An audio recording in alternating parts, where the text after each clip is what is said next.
At the International Research Institute for Climate and Society, we've been working hard on a new kind of insurance called index insurance that uses rainfall data to assess loss for farmers around the world. Here's what we've learned.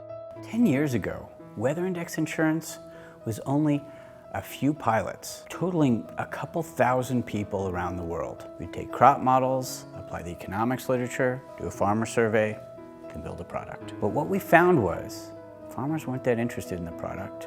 It wasn't even clear that it was useful. We had the problem a lot of scientists had. Our research was only tangentially related to the actual problems that farmers were facing. The insurance, in theory, could protect hundreds of millions of farmers. But how could we make that happen? As we were struggling with this question, we realized we had the biggest aha moments during meetings with farmers.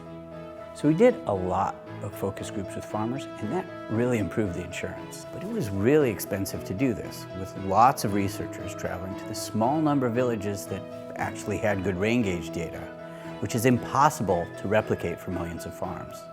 So we shifted from rain gauges to satellite rainfall estimates, and we designed games and participatory activities that local partners could lead and still get the same information, or even better information than we got from the surveys.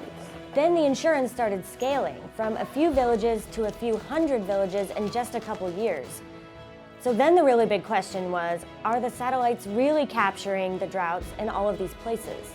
And so we found out one kind of satellite data said there was a drought, but another kind said there wasn't a drought. Because of this, over the years, we've built a scientific process of analyzing rainfall data, how it connects to farmers' yields and droughts, and how certain we are about it. Now that we have this design process using satellites and games, we can pay more attention to often overlooked but critical aspects in developing these kind of projects. One key one is including groups that are often underrepresented, such as Weve.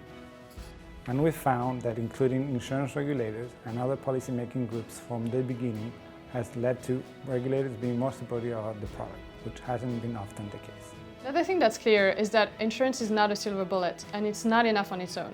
It's not so much about building the perfect insurance product, it's more about building a system that connects the right financial and climate tools for the right purposes. Although we've scaled up to millions of people, there's still potential to reach hundreds of millions. So the whole world is using phones for mobile banking, contracts, surveys. So why not use the same technology to scale up interactive design like we've been doing with in-person games? So that's what we're working on now, using technology so that the farmer can build the product that they're going to use. That's what's exciting for me for the future.